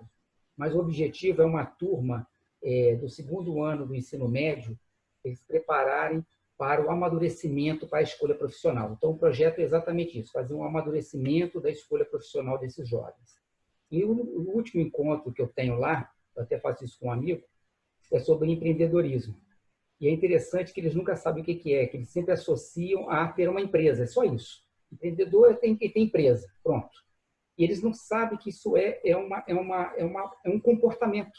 Ser empreendedor é um comportamento, é uma forma de ser.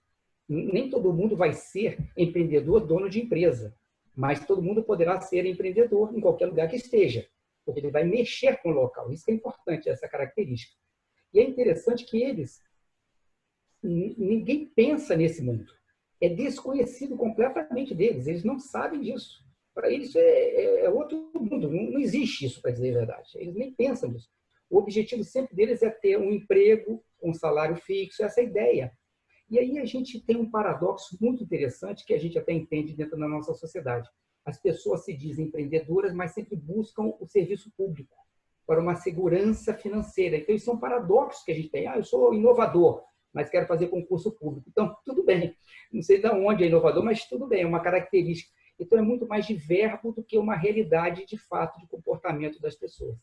Mas uma coisa que eu achei legal, até que a Roberta colocou nesse depoimento dela, que a resistência que eu tenho, agora estou menos, porque eu já estou fazendo isso há 9 anos, mas no início, quando a gente tinha que tirar grupos da turma, porque a gente faz com grupos menores, né?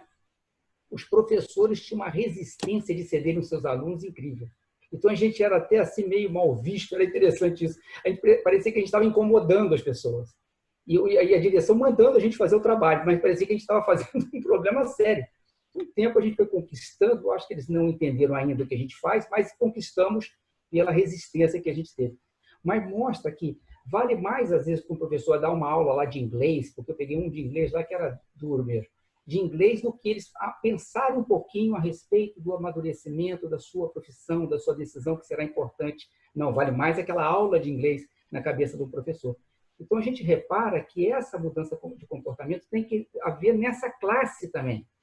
No corpo docente, as pessoas têm que entender, não é entender em termos lógicos, porque todo mundo sabe o que é. Isso aí é fácil. Mas internalizar esse conhecimento, eu costumo falar do conhecimento tácito. O conhecimento tácito é o que expressa como nós somos. As pessoas têm um conhecimento explícito, eles dão aula daquilo, mas eles não têm um conhecimento tácito, eles não têm um comportamento adequado com aquele tipo de conhecimento. Então, se a gente não mexer nessa camada, dificilmente a de baixo, que já está difícil romper, vai conseguir também romper. E aí surge mesmo, surge um Jean, surge uma Tainá, surge um Eduardo, surgem pessoas, uma Natália, uma Yasmin, assim, mas a fórceps, há uma luta árdua sozinha, não foi uma coisa que foi feito. Raros são aqueles que pegam uma pessoa que estimulou grandemente isso. Normalmente é um processo nosso mesmo, individual, que rompe com as coisas. Então, no dia que a sociedade tomar consciência de fato que os orientadores, os mentores, os professores, eles também têm que ter o espírito empreendedor, né? Saberem sobre empreendedorismo. Eles não vão mexer, dificilmente, vão sair pessoas mais numa luta muito árdua para vencerem nessa batalha do empreendedorismo. Entendeu? Obrigada, Pedro Paulo. Roberto pediu aí a voz. É só para complementar o Pedro Paulo, eu acho que que a gente deveria pensar o empreendedorismo como uma interdisciplinaridade. Eu falo muito isso lá. Eu estou buscando, trabalhando um pouco esse conceito, apesar de eu não saber se existe ou não, que ainda não pesquisei, de mostrar para os professores que eu não sei tudo. Eu só sei um pouquinho de negócio, né? Pela minha formação. E eu tento buscar, trazer os professores para perto de mim, dos alunos, através dos projetos. Então, a gente teve um projeto chamado Poseidon, que foi até para Rio Info, em 2018, se eu não me engano, que era sobre boia para evitar alagamento. Eu não entendia nada de física, não sou física, não entendia nada de algoritmo, porque eu não sou da área de engenharia da computação. E aí eu falei para os alunos, vamos buscar os professores, vamos trazer para o projeto. E foi aí que eles começaram a entender que o empreendedorismo não era para ser dono de uma empresa, não era para ser dono da padaria, que não era uma coisa distante da formação deles. Porque eu vejo muito, especialmente o pessoal da área de exatas, acha que o empreendedorismo é uma coisa muito distante e é uma coisa paralela entre humanas e sociais, que a exatas não se dá muito conta disso, porque não é palpável. É o que você fala, é um conhecimento que ainda não foi internalizado.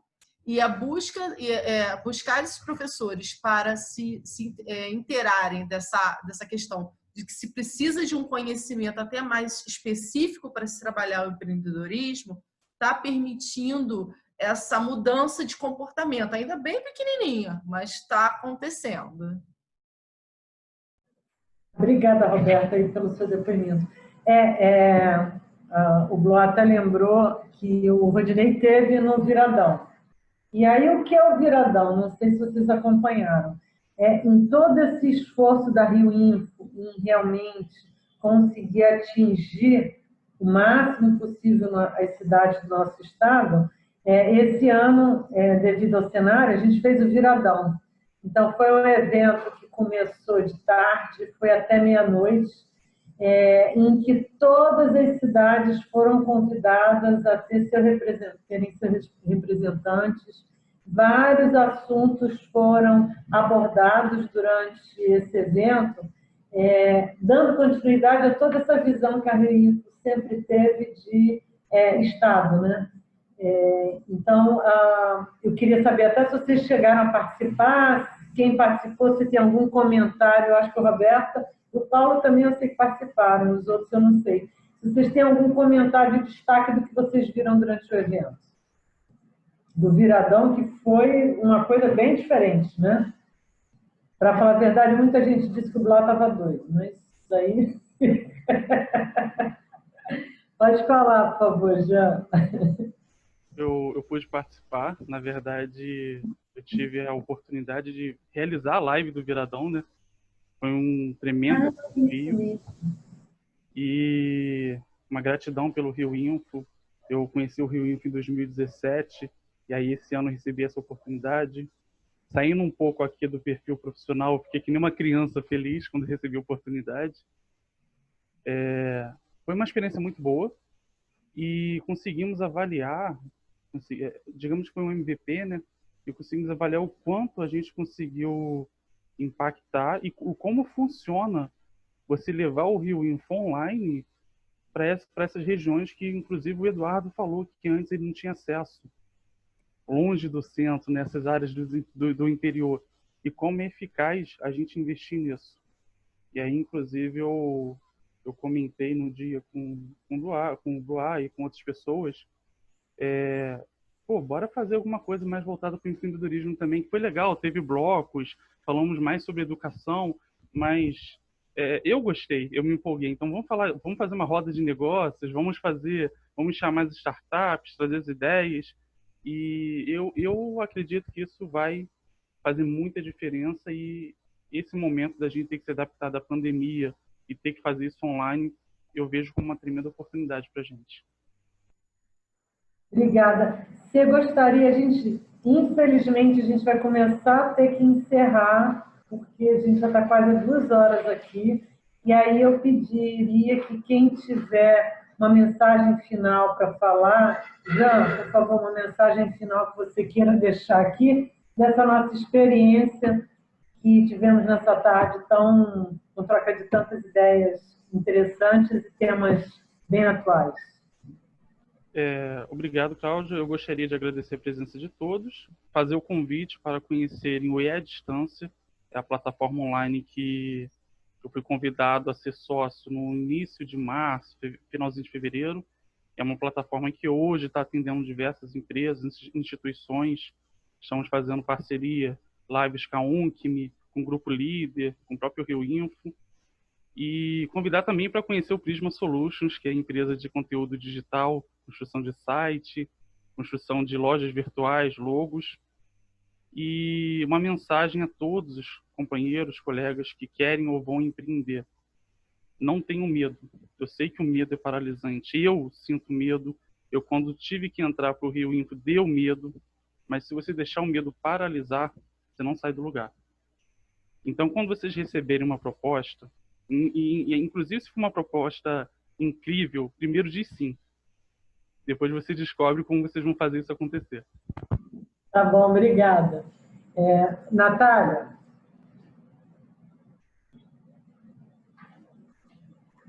Bom, queria agradecer a oportunidade de estar aqui e falar um pouquinho do projeto. Realmente foi uma tarde bastante enriquecedora, muita informação legal, muito bate-papo interessante. Muito obrigada mesmo pela oportunidade, gente. Obrigada. Tainá? Também agradeço muito a oportunidade, né, de ser ouvinte e falante da primeira vez, que é a primeira participação minha no Rio Info. Agradeço muito.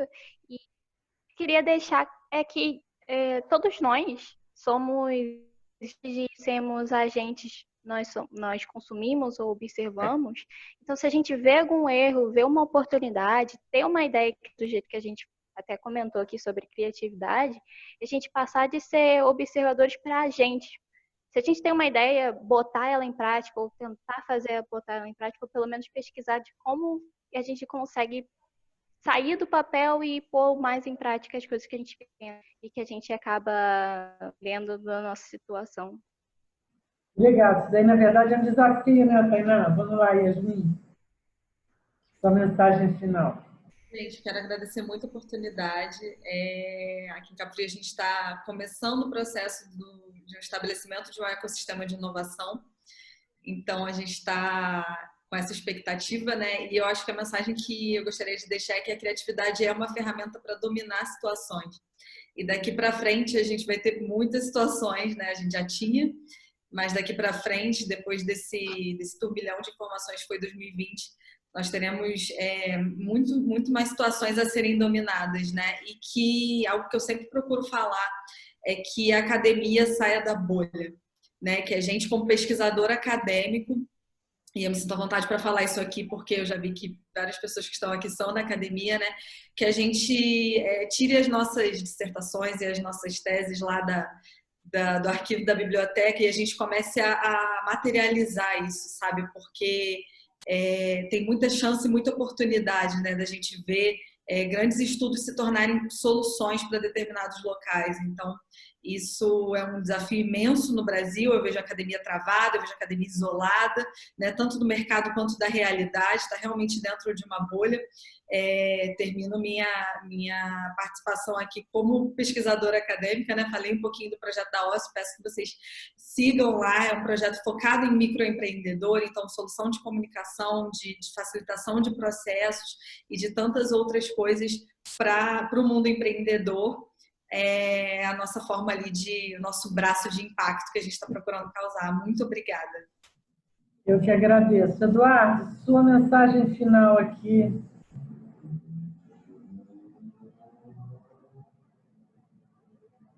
Tinha caído, gente. Meu Deus. Eu vi, pensei que você tivesse corrido. Não, jamais. Correr, jamais. Só se for atrás da meta. Queria agradecer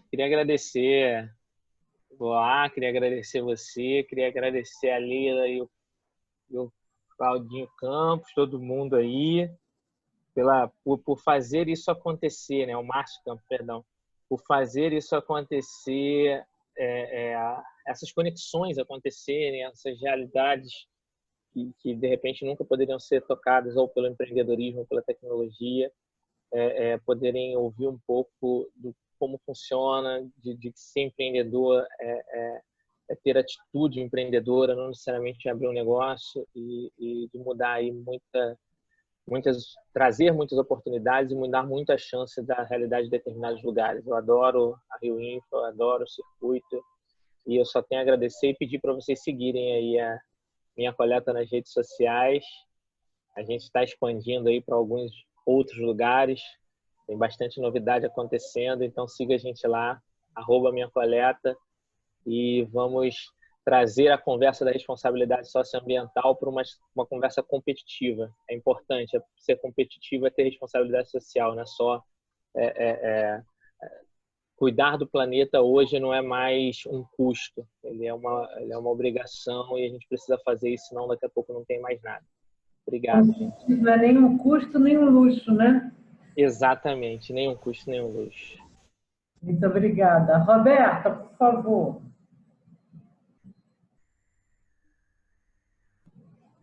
Oi? Eu queria agradecer a todos, foi uma tarde maravilhosa, assim, sempre é bom a gente conversar com o outro, né? Ainda mais nesse período complicado, ver o outro é muito bom. E dizer que a gente o ser humano é um curioso, né? Por inerência, né? Nós estamos sempre buscando coisas novas, pensando coisas novas, e o empreendedorismo é o caminho para isso, é pôr em prática essa curiosidade através do conhecimento. Tá bom? Muito obrigada. Eu que agradeço. Pedro Paulo. Eu também quero agradecer a todos. Se vocês repararem, apesar de serem coisas diferentes, negócios diferentes, nós temos pontos de contato. A gente montaria até uma empresa, todos nós juntos, fazendo um objetivo final do serviço da coleta aí, se a gente pudesse fazer um negócio juntos.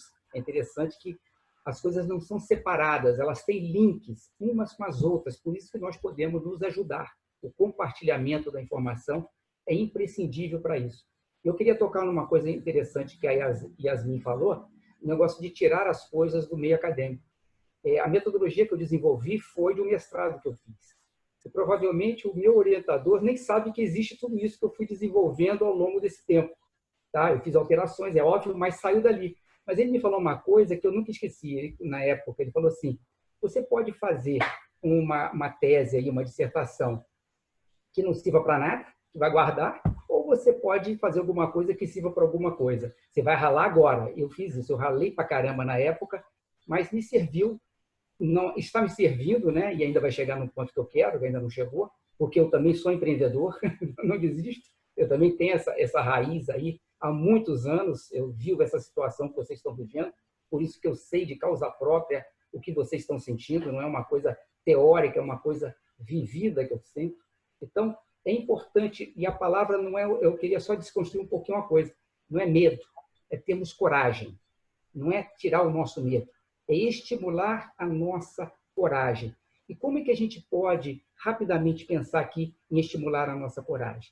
A gente falou tanto que a gente tem que aprender a pensar. O pensar que é a nossa mudança de comportamento. Se a gente buscar pensar em nós internamente, a gente tira de nós a coragem que a gente precisa para empreender. Porque todas as respostas que a gente precisa está dentro da gente. Então, se a gente busca dentro da gente, a gente encontra uma coragem, não é uma coisa palpável, concreta, é abstrata. Mas a gente não sabe por que a gente tem coragem de fazer o que a gente está fazendo até hoje. Então, vale a pena, porque é importante, não é o ganho financeiro. O importante é o ganho que a gente se sinta bem que fez alguma coisa útil para a sociedade. Ok? Obrigada, Pedro. A Roberta pediu aí outra fala. É só para complementar a fala do Pedro, que você está falando sobre a tese, né, dissertação, se queria fazer uma coisa que servia para alguma coisa, não servia para nada. A própria CAPES está mudando o conceito dela, até de avaliação dos próprios mestrados, principalmente profissional, que antigamente você era avaliado simplesmente por um produto de bibliografia, pesquisa só.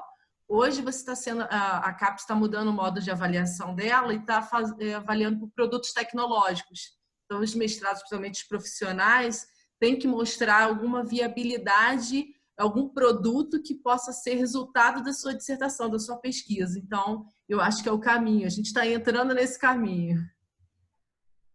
Bem interessante. Eu só queria apontar, a pesquisa aplicada, eu não acho que ela deve ser abandonada. Eu acho que existe mercado para todo mundo. Vamos dar oportunidade para todos os projetos e para todas as formas que existem para todo mundo se desenvolver, né?